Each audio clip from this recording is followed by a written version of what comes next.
Hello YouTube world, welcome back to the workshop. I belong to the Hampshire Woodturners Association. We meet the first Monday of every month down in Eastleigh, down at the Railway Institute. And I would suggest that anybody who's out there woodturning, if you don't belong to a club, go along. You learn so much from other people down there, and woodturners do seem to be very free with their advice. It's really nice to spend an evening with other people really of a similar age who share a similar hobby. It was really quite nice. It's a nice evening. We're coming up to Christmas, and we always have a Christmas challenge, and it's got to be Christmassy and this dingly dangly movement. So the first thing I thought I'd do is quite a simple piece. This is a piece of Iroko. I had a big square of it, and I actually cut, it was just a blank. You can see where I cut the blank out of there, that was up there, and I've trimmed that piece. I come around with my bandsaw and just trim that out, so I've got a base and another piece. So I'm just going to turn a simple Christmas tree decoration. I'm going to glue two pieces of ash together with a piece of walnut in the middle, and then, as I say, just turn it into quite a simple little Christmas tree decoration, and then just hang it off of there. And I think with that stand, I think it'll make it look quite nice. So that's what we're going to do today. So this is a piece of ash I'm going to start with. There's some lovely grain running through there, and this is going to be like a finial that will just fit on the bottom of my piece of walnut. I'll put a 12mm socket on the end of there, which will go into the walnut, and this will just be, I'm going to turn that into a nice long finial.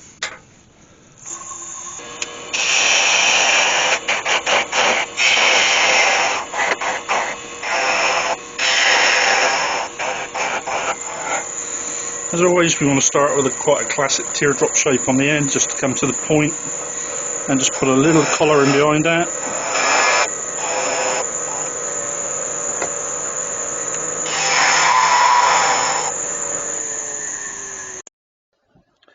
I think what maybe I should do is start experimenting with putting some black paper underneath there, because unfortunately there's so much, when I turn white wood, it's getting an awful lot of glare off of there. And struggle to see what I do. So at the moment I'm just shaping this finial. As you see, I've got a teardrop shape on the end. I've got a little collar behind that, and I'm coming back to another collar or a bead,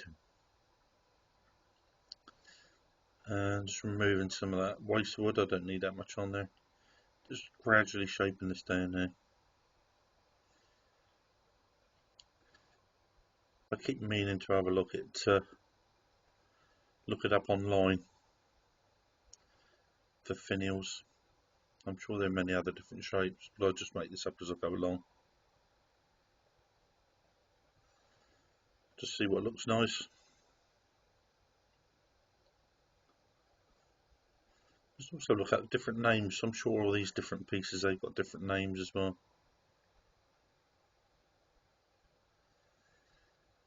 So I'm just taking this back at the, just taking that wood down, just narrowing it down slightly. I don't need it that big.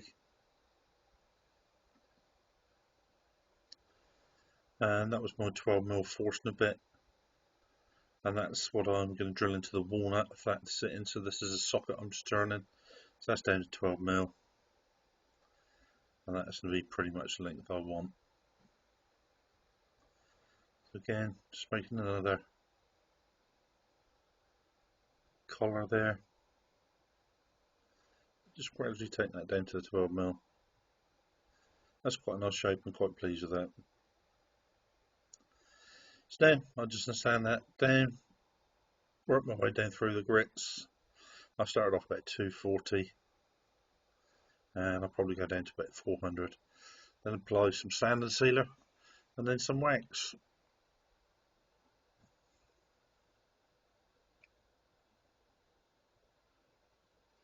I have to say, there is some lovely grain in that ash. Does sand up very well, polishes up well, as polishes really nice as well. I was quite pleased with that shape.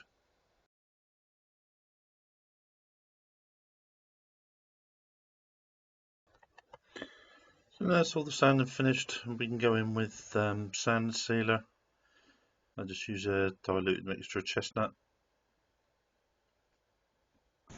and as you see, it's coming up lovely.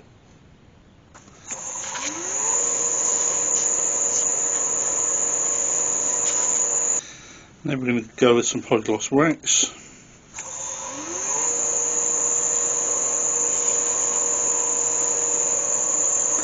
Clean bit of cloth, just buff that up. Get a bit of heat into it. It's lovely. Now I go into, that's my 12mm spigot on there, so I'll just go off and part that off just to the side of that.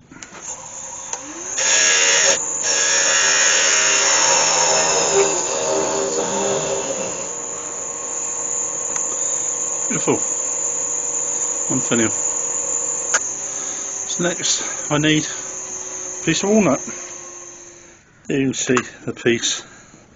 This is exactly the piece. This is a lighter red wood, and that's that lovely darker heartwood, and that's exactly the wood that I want. So I just went over and cut that piece, just trimmed all up on the bandsaw, and you see that lovely grain running through there. And what I'll do is I'll use that piece on that end. Right, let's get and turn that up. So as you can see, I've got this set up. I've already turned the tenon on one end, got this set in my 4-jaw chuck. I've got my revolving centre on the other end, just to hold it in place, and I've just knocked the corners off.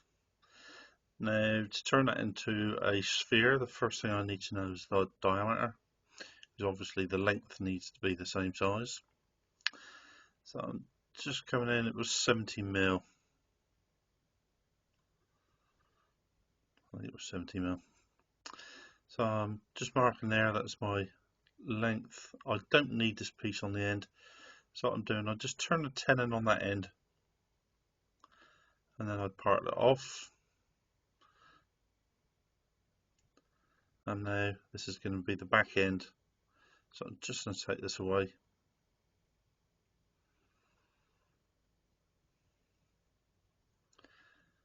This is my centerpiece, so when I turn the sphere I can work from the center and just turn that all away.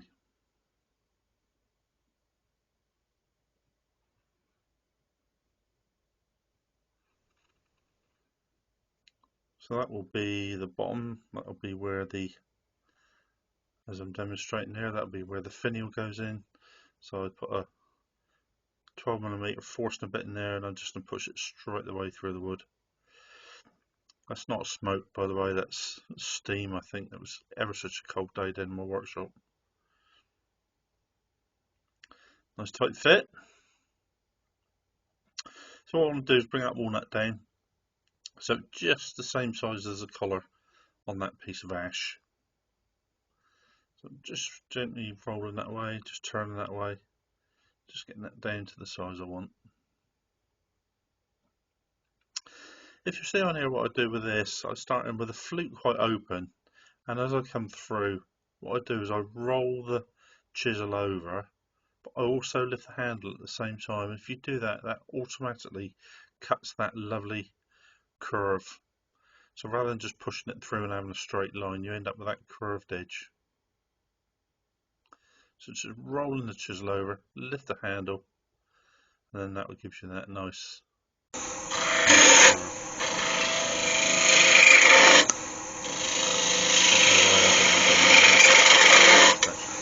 That's quite good, I quite like that. That was not quite good. That's excellent. What I need to do now is just sand that down.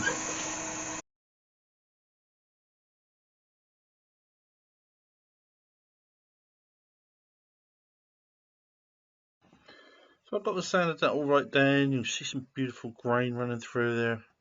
Now, this is a piece I made before. I'm just holding that out there just to show you. So what I want to do is turn exactly the same as that, with obviously without the spiky bit or the handle on the end. And I'll talk you through how I'm going to do this. So it's just a matter there. I've got 8 pieces of wood and 8 spirals. So what I do have an indexing plate on the back of this lathe that I could use for that, but what I'm going to do is just show you how I use it using the chuck. So we need a top line and a bottom line to give us a guide where our cuts want to stop and finish. So just mark that with a pencil, just doing that for one in the middle as well. And now what I want to do is divide this into 8. So I put my tool rest pretty much on the centre line, and what I do is use the jaws of the chuck for this. So I level up number 1 chuck with the tool rest, and then using the tool rest as a guide, I then just draw a line from my starting point to my finishing point using a nice straight line, and then do exactly the same thing. Number 2 chuck, actually I think I was working backwards, another straight line there, turn the chuck again,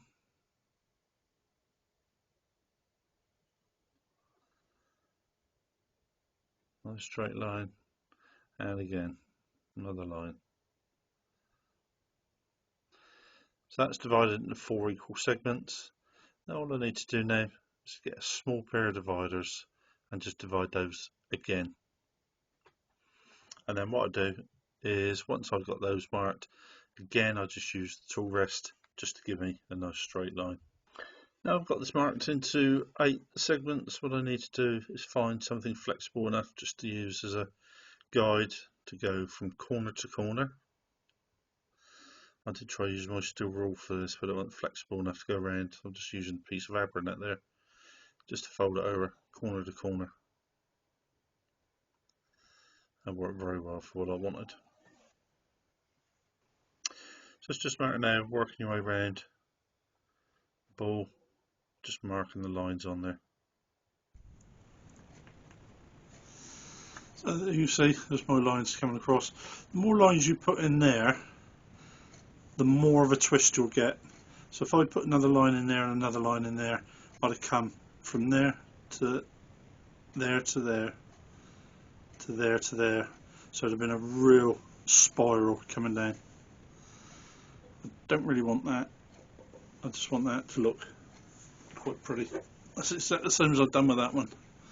So just gone there in the middle and then come down. And that's exactly the same as what I want to do on that one. So this is my Dremel. Can you see that? It's my sabre burr on the end of that. It's a coarse one. Because I just really want to just rip that all away as quick as I can. So I've got that spindle locked, so there's no movement there. It should be a lot easier for me to do this. What I do is I lay that Dremel down rather than trying to cut with a point and getting, because it might wander off. If I lay that down, what it does, it cuts the path for me as I work my way around.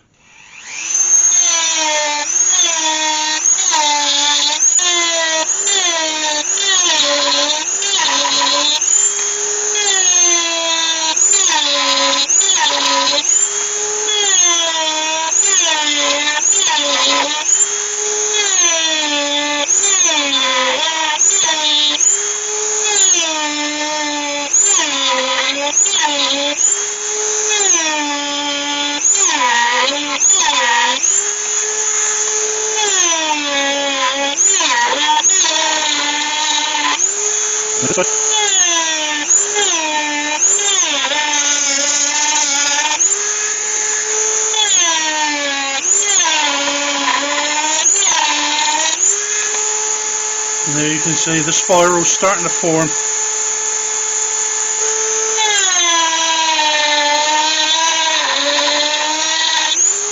As you see now, I've worked my way around and I've just started those cuts off, and you see the spiral forming on there. Now ideally what I would have done is gone inside of there and hollowed that out, but I haven't got any hollowing tool small enough to do that, so I'm going to have to rely on the Dremel. I know there's a 12mm hole up there, so if I go down far enough they will open up, and then what I can do is open these up slightly and get the tool at an angle. So that's going to be quite a long process. I think what I'd probably do is get back to you when I've got somewhere close to finishing. So the other thing I do is I go in with a drill and pick that up, electric drill, that removes that wood, because you want to get all of that wood out there as fast as you possibly can. It's all waste wood, you don't want any of it in there. And electric drill going there will remove that a lot quicker than that sabre burr will. So you can see I've just got about halfway around now, just still roughing it out, but I'm getting the general shape that I want. As you open them up, when you first start off, you can only just go in like that. As you gradually open up, you allow your cutter to come around, and when you get round there, because I've taken that edge off there and off there, I get my cutter right in and behind, almost flat. And by the time you do it from both sides, you get a nice curve on there.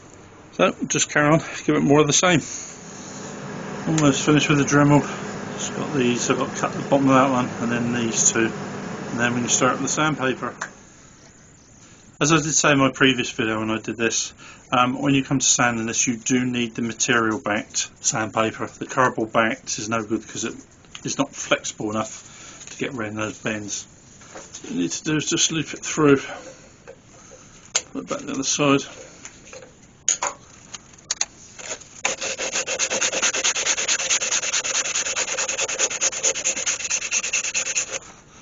And that will just start to take all those ridges and knots and things out and start to sand it up.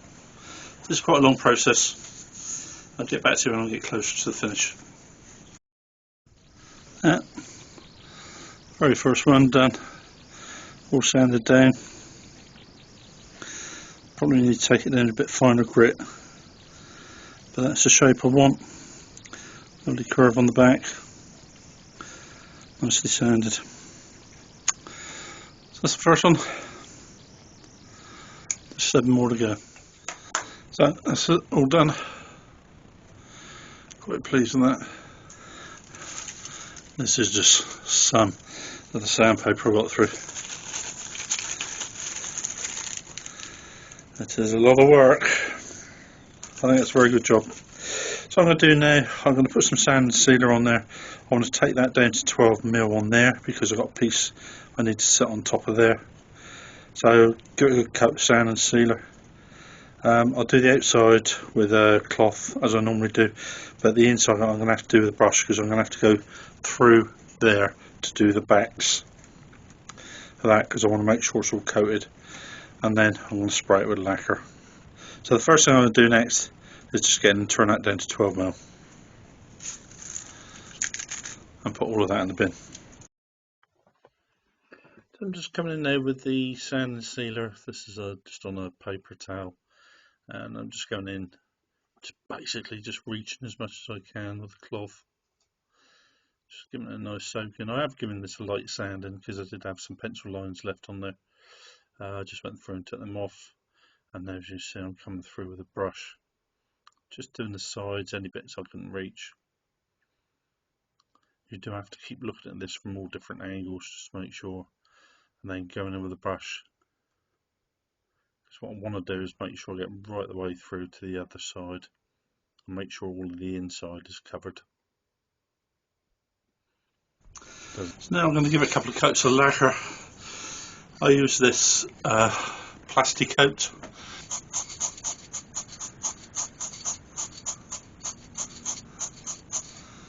And I only really want it, I'm only really worried about the outside, maybe down the sides.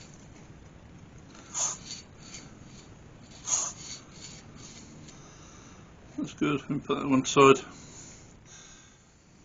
So what I've got here is a little offcut of a piece of ash, and what I want to do, put a 12mm hole in there with my forcing a bit.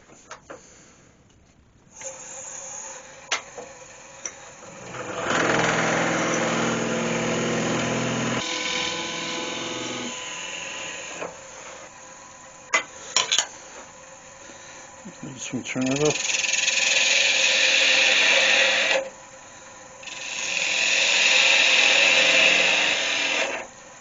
Just want to put a slight concave on there because it's going to be sitting on top of the ball, and the top of the ball will be curved, so I want that to sit down nice and flush.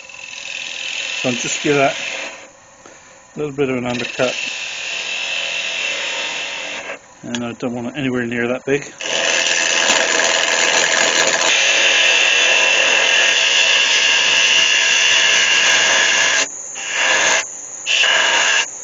Now just take that down.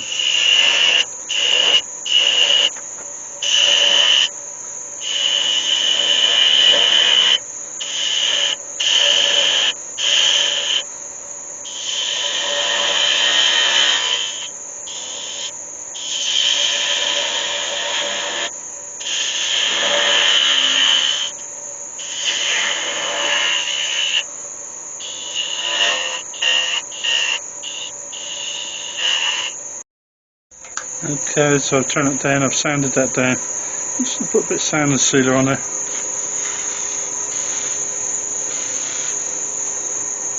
A little bit of wax.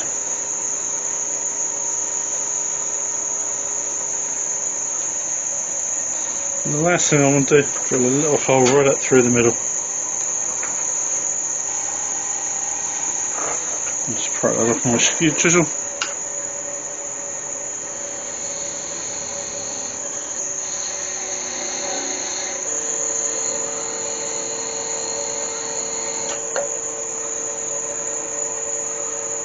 Brilliant. Now what I want is another one of those. I'm not going to show you there. This is going to be my stand. I tried to colour this bottom red to try and hide that. It still doesn't do very well. You still just see it, but I have to say that wood's come up lovely with that. So I've coloured it all red. I've just sanded it down to 400, and now I'm just going to put some wax on there and just run the mop over it, just to polish the wax up. Just to give that a nice shine.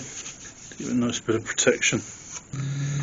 I'm going to be really careful with this, because the last thing I want is to catch an edge on this and it go flying out my hand. That might have been tempting fate.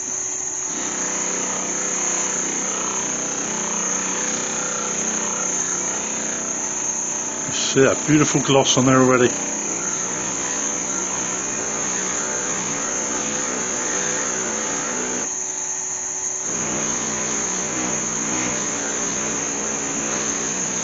That.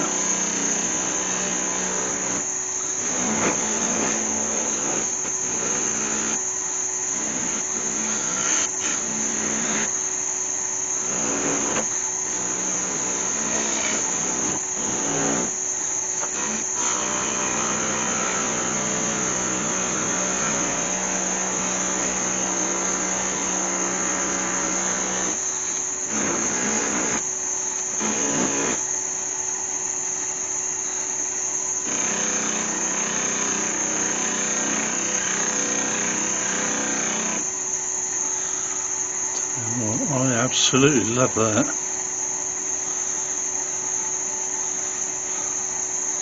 That's absolutely gorgeous. I wish you could feel that,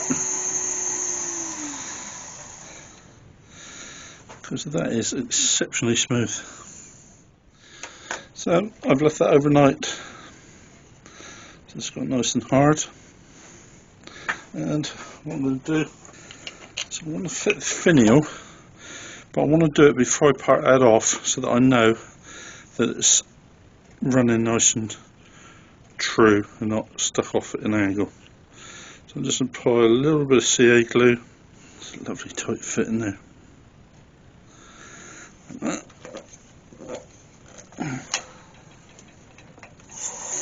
That's lovely. Now I just want to part that off.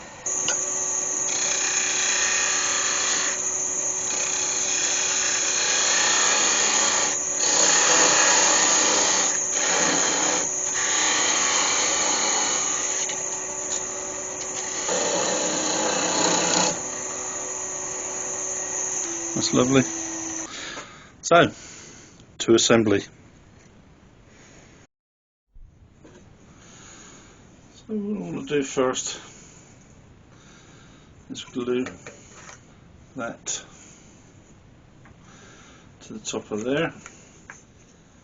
Apply a little bit of super glue to that.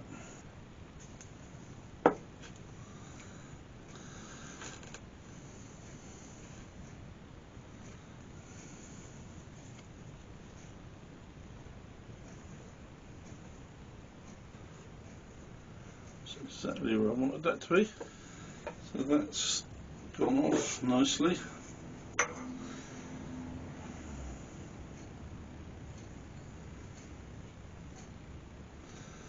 I don't think much length on there. So that piece there, I'm going to thread on the string in a minute, and I don't need too much length on there because that's going to hang around there. So I'll thread that through, tie a knot in that. So I'll go on there, and that will sit nicely on there.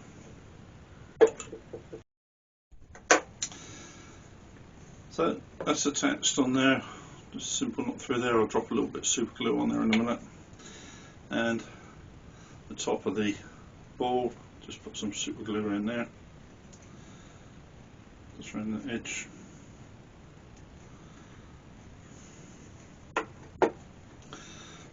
And just push them together.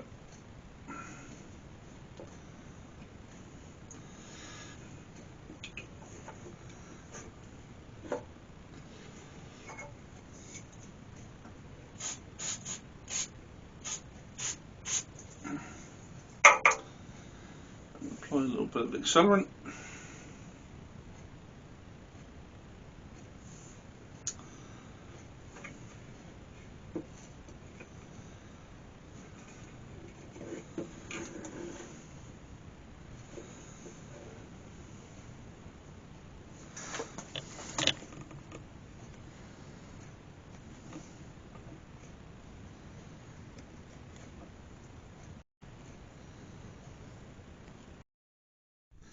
Well, there we go, YouTubers.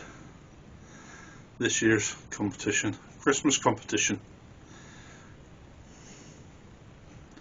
I'm quite pleased with that. It turned out quite well. It's very nice.